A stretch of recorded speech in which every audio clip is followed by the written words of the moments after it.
today, Luke. You're very welcome. Glad to be here. It's nice to have you, and I'm excited to learn more about you. Oh, I'm excited to tell my story.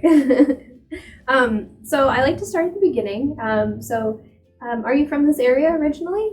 No, actually. I was born in Warrenton. I actually had a brief period of youth in Colorado for 5 years, which is actually where I first started music. We can get to that a little bit later, I'm sure. And then I moved back to Virginia, started in Stafford, and then eventually wound my way to Fredericksburg. And this is where I've spent most of my life here, in Fredericksburg. In Virginia, and that's nice. Yeah. Okay, cool. So going back to your start in music, what was your first instrument, or how you got into music? My first instrument was violin. It's actually a pretty cool story because when I was around 5 years old, my mom would shepherd me about doing chores and errands and all that sort of stuff. And inevitably, the radio station would always be going to this station, that station, yada yada. And more often than not, she'd choose the classical station, I guess, because it nurtures the young brain, so to speak. And at one point, there was just some person playing. I didn't even know what the instrument was at the time. I was pretty young. Just listening to the song, and I said to my mom, "Hey, I want to do that." Aww. And it wasn't until later that we found out, oh, that was a violin. And inevitably, a couple months later, I was about 6 at the time. My neighbor was having a yard sale just a couple doors down. And there was just a violin there. I think it was like $75 or something. Oh, just happened to be there. Just happened to be there, exactly. So then I was like, "Mom, you remember? You remember?" She said, "Yeah, you said I could play it." So inevitably she got it, and she even I made a deal with my mom. If I practiced for a year, every day for a year, she'd get me this instrument. Because she, to this day, she still kind of tells me that, oh, she's a 6-year-old playing musician. It's not going to work. And I did. I stuck with it, and they found me a teacher, and I still play it to this day. And, I was going to say, look at where you turned out, exactly. How it turned out, for you. It's been ups and downs, of course. Every musician's life is like that, but that's basically where it started. And quick little anecdote about that. It's to this day, I figured out that the person I was listening to was a guy named Itzhak Perlman, playing the Mendelssohn Violin Concerto. I know those two facts, which is very, very neat. That is neat. Mm-hmm, because a couple of years ago, Itzhak Perlman was in Fredericksburg. I got to play with them. So it's like this big whole circle of life. Oh, that's awesome. This situation, and I've played the Mendelssohn Violin Concerto. Did you get to meet him and tell him that story? No, I didn't. Oh. He's just stuck in his trailer the whole time. Oh, maybe someday. Mm-hmm. Oh, that's so cool though. And your mom, obviously, she got her money's worth out of that one violin, and you stuck with it. Yeah, it's funny because, as a 6-year-old, pretty tiny, just, nothing about music at that point. My family is not very musical to begin with. I'm the one who kind of took it out. I've had brothers who took piano for like a year. My sister took flute for a little bit while, but they were more into sports. I see. I did some sports when I was younger, but I was more the musician type. So I stuck with violin for a long time, and the violin that we got at the yard sale was actually too big, so we had to get it sized and all that sort of stuff, rent to own, all that good stuff. Right. And we don't own it anymore because we gave it away a long time ago, but that's basically where the violin part of my life started. Oh, that's so cool. Kept to it this day, and I still love playing it and teaching it, of course. That's awesome, and maybe the specific violin that you started with might end up starting someone else on their musical journey. So. Mm-hmm. That's really neat. Okay. All right. So I know you play multiple instruments now. So what are the instruments that you play? I should start with that. I like to kind of summarize it by saying if it's got a string on it, I can probably make it work. But if we're talking about like professionally and the way I teach, violin is my primary instrument. My second primary instrument, which you could say secondary, but I say secondary primary because I actually end up playing this more. I play bass. I play the upright bass, I play electric bass. I also play a little bit of viola when necessary, a little bit of cello when necessary, even though usually I like to stick with one or the other. I took piano lessons for a couple of years, so I can play piano. I can get by on guitar, even though I have to always look up the chords again because it's just I'm used to playing bass. If you give me like a harp or like a mandolin or something, I could probably make it work. Right. But those are my main instruments. But the unique one that people around here know me for is the Chapman Stick, which is kind of a type of instrument that's, if you can imagine, a bass guitar hybrid, just jammed together in one neck, that you play like a piano. So it kind of hooks into your belt.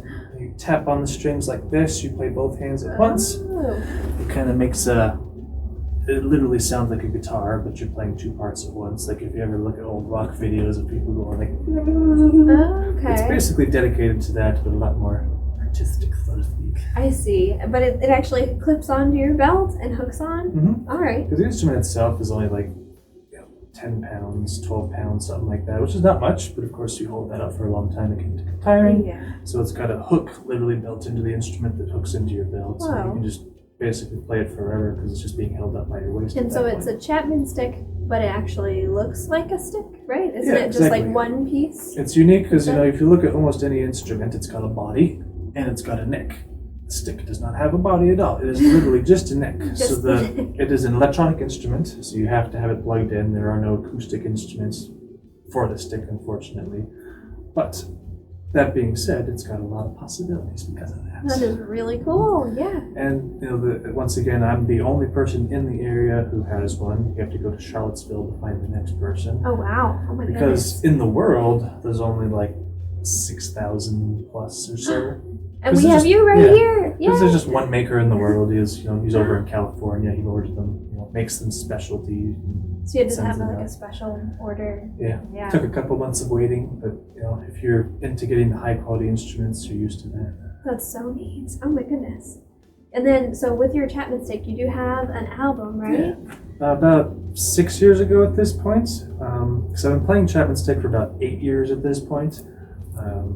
I got so into it that I just started writing music, started playing music, all that sort of stuff, that I thought, I have so much material right now and I want to share it with everybody because this is so cool that I put this together and kind of, got through all the intricacies of being able to market myself and putting this on iTunes and all this with these websites, Spotify and all that sort of stuff. So if you type in my name on iTunes or Spotify or whatnot, you'll probably find this. You can take a listen to it.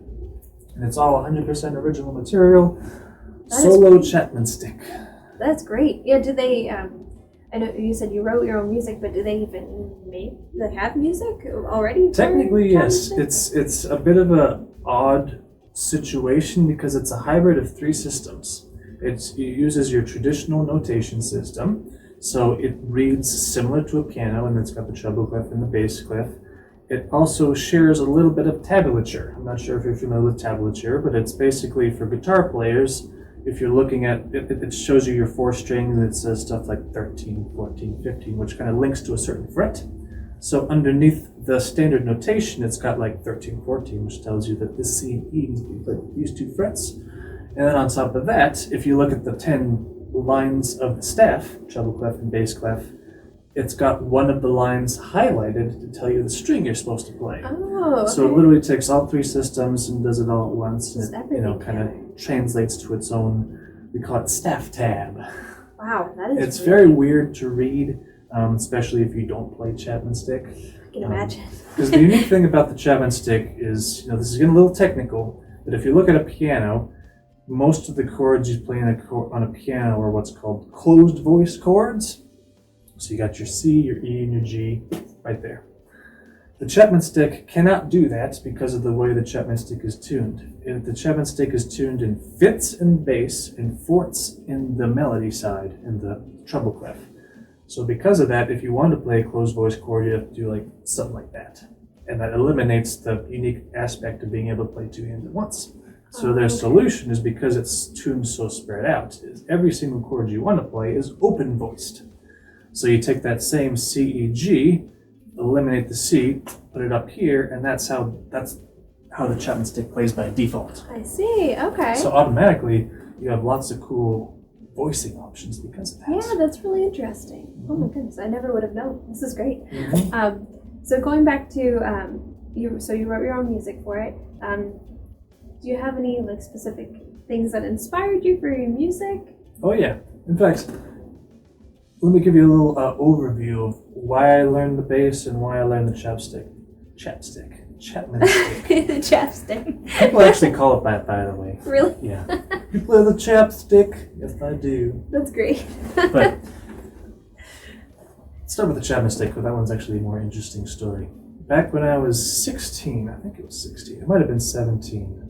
You know, I was primarily violin at that point. I was participating in all-state orchestra.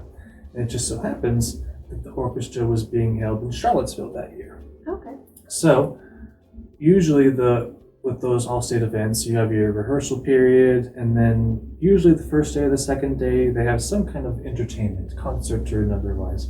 So because we're in Charlottesville, the EVA faculty decided to put on a concert for us. Okay. And we had a couple pianists come up and play, they had a cello person come up and play, and then of course the Chapman Stick player came up to play. And at that point, I'd never heard of it before. So, I'm sure a lot of people didn't know what it was either. But he just kind of got up there, and you definitely need to go out and listen to this because it's a very unique instrument, just to kind of see what it looks like. He had all these like amps and electric equipment, whatnot, and just got this big thing that looks super strange. And then he just started playing, and it almost sounded like a whole entire band was just coming out of this one person. Oh my goodness. And then basically when I got to my hotel room right afterwards, I was just like Googling all night, listening to this guy, Right listening to away. this guy, listening to this guy. And let me show you something else. This story goes places. If you like YouTube Chapman Stick, odds are you're going to listen to some guy called Rob Martino. Rob Martino's got his One Cloud album, and his One Cloud video has like over 1 million views, that sort of thing. So I listened to him, listened to all his music, got his CD, got his music, and listened to it all the time. And lo and behold, where does Rob Martino live? In Fredericksburg. What? Really? So it just so happens that my mom, quick little detour, my mom is a embroiderer, she loves sewing, she's got a home business, that sort of thing. So she went to the Fredericksburg Expo Center to do the craft show. She wanted to see what people were doing and whatnot.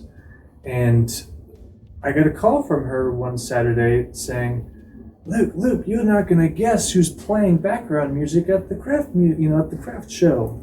It's Rob Martino. Come. No way. So I got in my car. What are the odds? Yeah, drove right over there. And I feel a little guilty about this because I probably talked to that guy for like 3 hours. He's being paid to play, and he's playing for tips and all that sort of stuff, so I probably cost him a little bit of money, but it was just so neat to just bounce idea after idea after. I mean, even let me try the stick. Oh, really? Oh. And I was able to kind of get an idea what I liked about it, and eventually when I turned 18, my parents got me a big graduation, birthday, Christmas present that was getting me my own Chapman Stick and my own amplifier to go with it. And that must have been so exciting. Did you know that it was coming? Yes, because the unique thing about the thing about the Chapman Stick is it's a very personalized, very individual instrument. You have to order the parts it's made out of. You have to order the wood that it's made out of. The tuners, you can order what that's supposed to be at. And the most important thing is how is it tuned. As I was saying, it's tuned in forts and fifths. That's just one of the tuning methods. There's like a dozen of them. Oh, wow. Because some people prefer this side to be exactly like a guitar. They want both sides to be the same one direction. Some people prefer 5 strings and 6 strings, or 4 strings and 6 strings. It's very, very customizable. So that is a really cool instrument, they need my input to make sure that I got what I wanted and needed. Right, of course, yeah. Mm-hmm. I didn't realize how unique it was. Mm-hmm. Other than it being... it is unique, but even going further into that, the customization. That's really neat. I'll take the story just a little bit further because this, as I said, the story goes places. So, got to meet Rob Martino, and got to chat him up and whatnot. And I got my own Chapman Stick, and I wanted just some preps of what I'm supposed to do, some ideas of what I can do with it, and some proper techniques and whatnot, because there's not really Chapman Stick teachers. You're not going to find people around here. Right. So I was able to get in touch with the guy down in Charlottesville that I heard originally. His name is Greg Howard.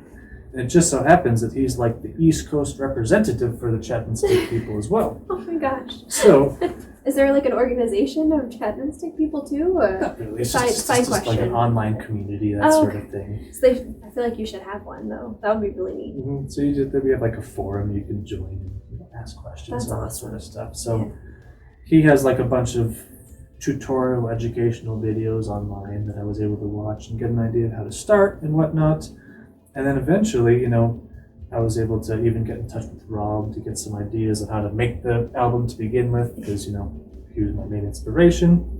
That's so And at one point, Rob and Greg coordinated a like little gig in downtown Fredericksburg at this little place called 909 Saloon. It's not around anymore, I've but heard of it now. it was very, very, very unique because I wanted to go listen to them. But I asked them if I could play a couple tunes because I've been playing for a few months at a time, and they let me do it, and I was able to play with the legends in my mind of Greg Howard and Rob Martino. And it was just Oh my gosh! it was like a And dream come true. You had to be so brave to do that, but that's like a once in a lifetime probably opportunity to get to play with both of them at once, and your idols. And Greg still lives in Charlottesville, so occasionally we'll talk. It's not a whole lot. And Rob moved to Scotland. Oh wow, Scotland! Yeah, so I don't really see him anymore. But yeah, so he's bringing the Chapman Stick around the world now. He's gonna spread Chapman Stick everywhere. Exactly. So yeah, that's the history of my Chapman Stick playing, and it all kind of accumulated with that a couple of years ago. And do you have any plans to put out any other albums? Eventually, I'm sure. I mean, if you don't know the intricacies of making an album, it takes a long time. It's a lot of blood, sweat, and tears. Oh, I'm sure. So I'm not in any hurry to do it again. But a part of me would like to do it again. Yeah. Have you have any? Because there's some sense of pride. You know, this is my stuff. That's yours, yeah. And to say that you wrote all of the music and you're playing all of it, I mean, that's entirely yours. That is amazing. It's like having your own little kids, so to speak. Right? Yeah, it's your child. There you are. Yes. And the funny thing is, you know, it'll take way too long, but I actually have stories that go along with every single one of these pieces. You know. Is there like a booklet in it that has? No, it's just like inside. It's got like. So we just have to talk to you. Think this person. We get to talk to you to find out all the stories. Haha. So that's awesome. Do you teach Chapman Stick at all? You mentioned not having teachers. I would. But nobody has one. Nobody has one, Exactly. and no one knows about it. So hopefully this will help, and people will know about it. And just quick caveat: nobody ever just picks up the Chapman Stick and says, "This is the instrument I'm going to play." Literally, everybody I've ever heard that has one usually has some type of background, usually piano. But I've had some have like a piano, like a guitar background or a bass background or something that kind of helps a little bit. That helps for how to play it. It's a very technically challenging instrument. Oh, I'm sure. It's this, times 10. I was going to say, with both hands going and the way you're talking about playing it, it's got to be very difficult. Oh my goodness! So lots of time practicing. Here's us talking about Chapman Stick for 10 minutes, when in actuality, most of the time I play violin and bass. It's just this is the instrument that people are like, oh, you're the Chapman Stick guy. I guess you're like, yeah. Fredericksburg Chapman Stick man. So is Chapman Stick your favorite instrument? I probably would say it's my favorite. It sounds it's very unique and liberating, so to speak. Yeah. Solid yet free. That's kind of the way I describe playing it. That's really neat. So let's see. So if that one's your favorite instrument to play, you said that you play violin a lot, but you also end up playing bass a lot. So what are some of the places that you end up playing in the area, and what type of music do you usually end up I don't really have a type of music. I play a little bit of everything. There's the Rappahannock POPS orchestra around here that does like some more classical type stuff and pops type stuff. I've played violin with them and I've played bass with them. It's usually whatever they need. As for actual bands, I played with a local Celtic band called Knockfordary for a number of years, and that was just fun Celtic fiddly stuff. Oh, neat. There's a band called Whiskey Django Foxtrot where I play bass with. They play lots of gypsy and jazz type stuff. That was probably my favorite. I love playing with those guys. And probably the biggest place I played around town is Riverside Dinner Theatre. They put on a lot of shows during the year, and I played violin with them and I played bass with them. It's literally because I chose both instruments, I can almost do anything any group wants me to do. It depends on what's going on. Generally it's bass because everybody needs a bass. That's true. And not everybody needs a violin. So I actually probably end up playing bass more than violin, even though I've been playing violin for much longer, and I would consider myself more proficient with it. That's awesome. Because, Fredericksburg loves jazz and loves country and rock, so. That's true, yeah. It's Yes. a good hub of lots of different styles of music, Mm-hmm. for sure. Yeah. So, but with that, do you have have you ever had, what's your favorite gig that you've ever played, I should say? Like, I know you've played a lot of musicals at Riverside, and you've played a lot of different, obviously with a bunch of different groups and things, but do you have like one in particular that's your favorite? Yes. This is another really, really cool kind of circle of life story here coming up. So, when I was about 18, I was participating in All-State Jazz. So, All-State Jazz is definitely a lot less competitive than All-State Orchestra or Band. Not a lot of people participated and whatnot, but I was able to get first place on bass. Yay! Against 3 other people. And the event was being held in Norfolk. And we were able to go down to Norfolk and we played at, I forget what the concert center is called right now, but we got to play at like their main concert hall down in Norfolk. Traditional, we practiced for a day, go to the hotel room and whatnot. And, we got to play with, the top trumpet player, trombone player, sax players in the country. It was very, very, very unique. And I got to do some funkin' and some playing around with bass. It was very, very, very unique. And, the whole VBODA organization came to listen to us. Hundreds of people in the audience getting to play on this big, high, fancy stage. It was probably one of my favorite experiences. But fast forward 5 years later, my personal favorite band is a band called Bela Fleck and the Flattones. Oh, yeah, okay. And their bass player, their bass player is Victor Wooten. They got lots of other great players as well. But I love Victor Wooten as a bass player. Turns out that they were going to put down a concert down in Norfolk as well, in the same venue. Oh, okay. So I got to go down and listen to them, and they were fabulous, and I loved them and all that sort of stuff. But it was just kind of, I had that little person in the back of my mind saying, I stood where you stood. Right. I know what the backstage looks like. That sort of thing. Yes. So it was very almost humbling to be like, I played in the same place as these epic musicians. It's so cool. Yeah. Right, I know, it's always a fun time. Oh my goodness. That's neat. Let's see. So you mentioned before that you did spend some time in Colorado, but you spent more time in Virginia. So did you actually you started playing in Colorado and then you moved here, but so what groups did you go to school here, or you started playing in a group in the area? I've been homeschooled my whole life, so I never went to any public schools or anything. I did Germana, like dual enrollment type stuff when I was like in high school, but I've been primarily homeschooled the entire time. So thankfully, if you're not familiar with homeschool curriculum and whatnot, it's very much customized to the child. So homeschooling actually worked fantastic for me because since my parents saw so much promise musically in me, I was able to make music a subject for myself. I know schools have orchestras and whatnot, but I was able to literally dedicate like an hour a day or whatnot just to practice. Oh, that's so nice. It was like an entire subject for me. That's great. Awesome. Yeah. So were you able to play with a group in the area when you were younger? Yes. There is a local group called FAME, Fredericksburg Area Young Musicians. That's a good segue.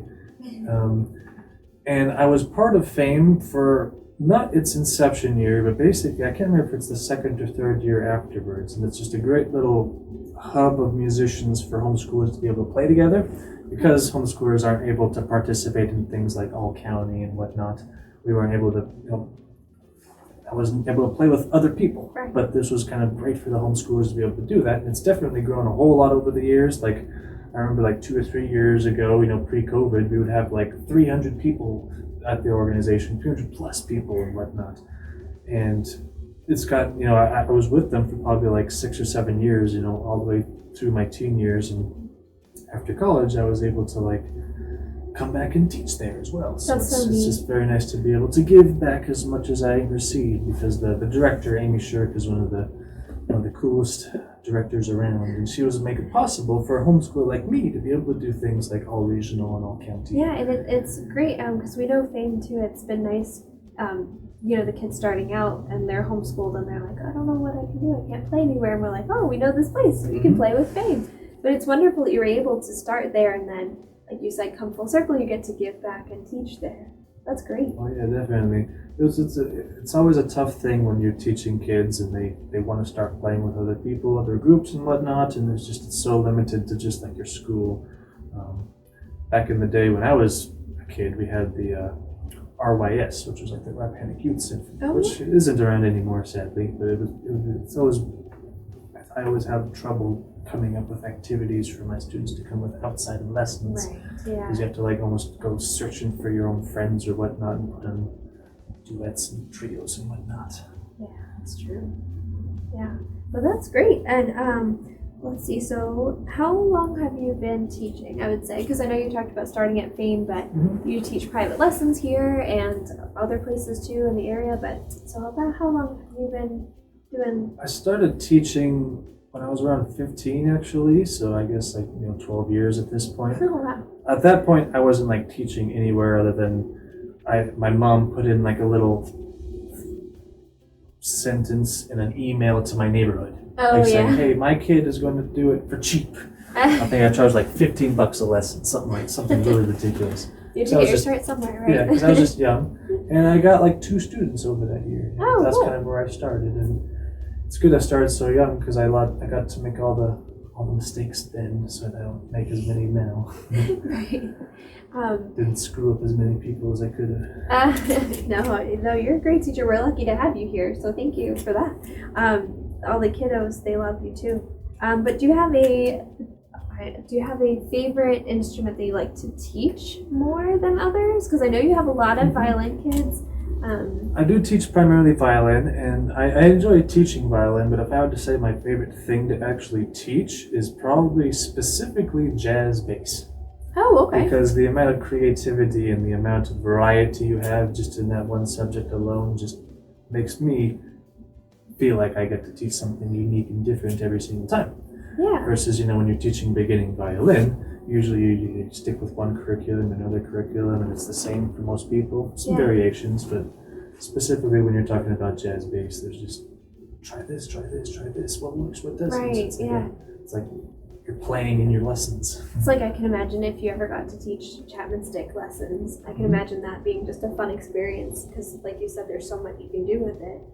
Kind of like the jazz bass too, in a way. But I have no trouble teaching beginners whatsoever. In fact, I enjoy teaching beginners, but once you make that step into intermediate and then advanced, that's when I love it, because that's when I can start to teach people how to write music, and that's like, it's where we get to be creative. I get to draw your soul out, and you get to experience what's possible. Right, yeah, that's awesome. And so I know obviously we're coming out of all of the COVID stuff. So do you have any upcoming performances yet at all? Or? We'll see. Right now, gigs are still pretty slow. I'm sure they will pick up. Like, I know Riverside is going to be starting a show in September that I'm definitely going to be involved with. In terms of like personal gigs, I'm sure Whiskey Django Foxtrot will start up at some point or another. There's a local musician called Harry Wilson. He sometimes has me just play random gigs at this restaurant or something. And there's a local organization called the FJC, Fredericksburg Jazz Collective, which hopefully will start up soon and start organizing events and whatnot. Right, yeah. So they have the jazz jams and everything too. Yeah, I can't wait for that to start. Yeah, hopefully they'll start soon.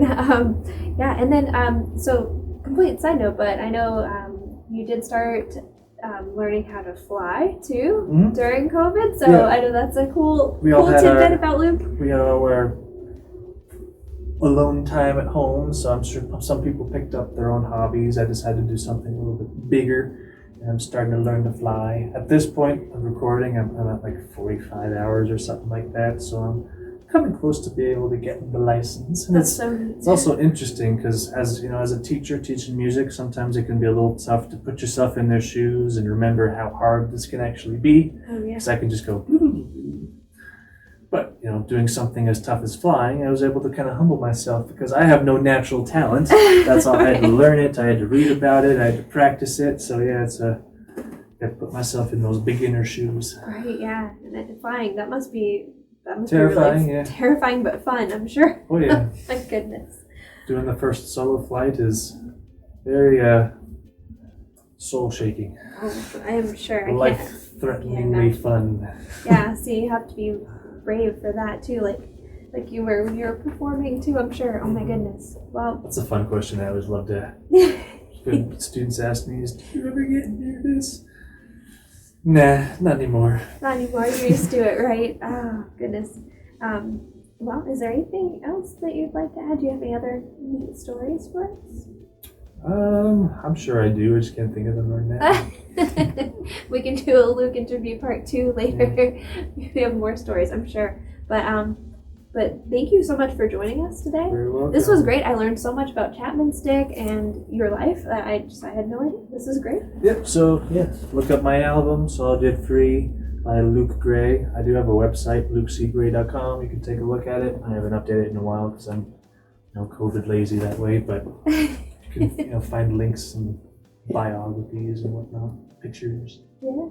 And then if you have can they contact you through there too if they have questions? Yeah, things definitely. Like that? Questions about Chapman Stick? If you want to learn violin, bass, or if you want to take a couple months to order a Chapman Stick, let me know and I'll get you started.